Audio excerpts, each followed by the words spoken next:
Fuad Agung dari kelas 12 IPS 2. Di sini saya akan menjelaskan tentang materi 3.2, yaitu pengertian dan manfaat akuntansi, pengguna informasi akuntansi, dan karakteristik kualitas informasi. A. Pengertian dan manfaat akuntansi. Akuntansi memiliki pengertian yang beragam sesuai dengan kegunaannya masing-masing, yaitu sebagai berikut. Pengertian akuntansi menurut American Accounting atau AAA. Menurut American Accounting Association, dalam buku akuntansi suatu pengantar Sumarso 2019 menjelaskan bahwa akuntansi adalah proses mengidentifikasikan, mengukur, dan melaporkan informasi ekonomi untuk memungkinkan adanya penilaian dan keputusan yang jelas dan tegas bagi mereka yang menggunakan informasi tersebut. 2. Pengertian akuntansi menurut Al-Haryono Yusuf. Dalam buku dasar akuntansi jilid 1 Yusuf 2012, akuntansi didefinisikan dalam dua sudut pandang, yaitu sudut pandang pemakaian dan sudut pandang proses kegiatan. Definisi dari sudut pandang pemakai, yaitu akuntansi didefinisikan sebagai suatu disiplin yang menyediakan informasi yang diperlukan untuk melaksanakan kegiatan secara efisien dan mengetahui suatu kegiatan organisasi.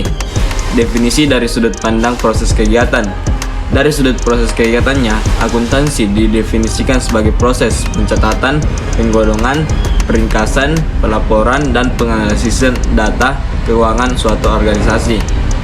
Berdasarkan dua pengertian di atas diketahui, tiga karakteristik penting tersebut adalah sebagai berikut. A. Pengidentifikasian, pengukuran, dan pengomunikasian informasi keuangan. B. Entitas ekonomi. C. Pemakai yang berkepentingan. Manfaat akuntansi. Manfaat akuntansi adalah memberikan informasi mengenai kondisi keuangan suatu perusahaan kepada pihak-pihak yang membutuhkannya, seperti pemilik perusahaan, kreditur, investor, manajer, karyawan, pelanggan, dan pihak-pihak lainnya. B. Pengguna informasi akuntansi. Dalam buku pengantar akuntansi edisi 7 Wigan DKK 2013, pengguna informasi akuntansi dikelompokkan menjadi dua, yaitu pengguna internal dan pengguna eksternal. Pengguna internal informasi akuntansi adalah para manajer seperti manajer pemasaran, supervisor, direktur keuangan, dan pejabat perusahaan. Dalam menjalankan suatu perusahaan, manajer dihadapkan pada banyaknya pertanyaan yang mengharuskannya mengambil suatu keputusan. Berikut beberapa contoh pertanyaan yang diajukan kepada para manajer. A. Berapa besarnya biaya produksi yang akan dikeluarkan? B. Apakah uang kas cukup untuk membayar utang-utang perusahaan? C. Berapa besarnya kenaikan gaji yang diberikan untuk karyawan? Untuk menjawab pertanyaan tersebut, dibutuhkan informasi akuntansi. Bidang akuntansi yang digunakan oleh para pengguna internal adalah akuntansi manajemen. Pengguna eksternal. Informasi akuntansi juga dibutuhkan oleh pihak eksternal atau pihak di luar perusahaan. Pihak-pihak tersebut antara lain investor, kreditor, badan perpajakan, badan-badan pembuat peraturan, pelanggan, serikat pekerja, dan perencana ekonomi. A. Investor. Investor membutuhkan informasi akuntansi untuk memutuskan membeli, menjual, atau menahan sahamnya. B. Kreditor. Kreditor membutuhkan informasi akuntansi untuk mengambil resiko atas pemberian kredit yang ia berikan. C. Badan perpajakan. Badan perpajakan membutuhkan informasi akuntansi untuk mengetahui nilai dasar pengenaan pajaknya dan untuk mengetahui apakah perusahaan tersebut mematuhi undang-undang perpajakan. D.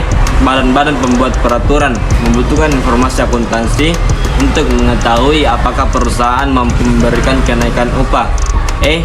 Pelanggan informasi akuntansi untuk membuat ekspektasi atas kegiatan perekonomian di masa yang akan datang. Karakteristik kualitas informasi akuntansi. Dalam standar akuntansi keuangan entitas tanpa akuntabilitas publik (SAK-ITAP) menyebutkan ada 10 karakteristik informasi akuntansi yang baik. Ke-10 karakteristik tersebut adalah: dapat dipahami. Informasi akuntansi harus disajikan dengan cara yang mudah dipahami oleh para pengguna, tepat waktu, timeless. Informasi tidak boleh terlambat, karena keterlambatan informasi akan berakibat fatal bagi keberlangsungan suatu perusahaan. Relevan. Informasi yang disampaikan harus memiliki hubungan dengan masalah yang sedang dihadapi. Selain itu, informasi juga harus memberikan manfaat pada penggunanya, keandalan atau reliabilitas. Informasi akuntansi yang disajikan harus diuji kebenarannya oleh pihak yang independen dengan menggunakan metode yang tepat sehingga informasi akuntansi tersebut dapat diandalkan. 5. Dapat dibandingkan atau komparabilitas. Informasi akuntansi dalam satu periode hanya dapat dibandingkan dengan informasi akuntansi yang ada pada periode sebelumnya. Lengkap. Informasi akuntansi yang disajikan yang harus menyajikan semua fakta-fakta keuangan yang penting. 7. Materialitas. Informasi keuangan tidak diperbolehkan terdapat kesalahan material. Kesalahan secara material akan memengaruhi keputusan ekonomi yang dibutuhkan oleh pengguna. 8. Substansi mengguli bentuk. Transaksi harus dicatat sesuai dengan substansi dan realitas ekonomi, sehingga bukan hanya untuk bentuk hukumnya saja. 9. Pertimbangan sehat. Pertimbangan sehat dalam menyusun laporan keuangan sangat diperlukan. Dengan pertimbangan yang sehat, akuntan akan lebih berhati-hati dalam menyusun laporan keuangan sehingga aset atau penghasilan tidak disajikan lebih tinggi maupun lebih rendah dari kewajiban atau beban. Secara singkat, pertimbangan sehat tidak mengizinkan terjadinya penyimpangan. 10. Keseimbangan antara biaya dan manfaat. Manfaat dari informasi seharusnya lebih besar dari dana penyediaannya. Namun evaluasi antara biaya dan manfaat proses pertimbangan yang substansi, biaya penyedia tersebut juga tidak perlu ditanggung oleh pengguna yang menikmati manfaatnya. Hal ini disebabkan karena manfaat dari informasi tersebut mungkin juga dinikmati oleh pengguna eksternal dan perusahaan harus memahaminya. Sekian ringkasan materi 3.2 dari saya. Wabillahi taufiq wal hidayah. Wassalamualaikum warahmatullahi wabarakatuh.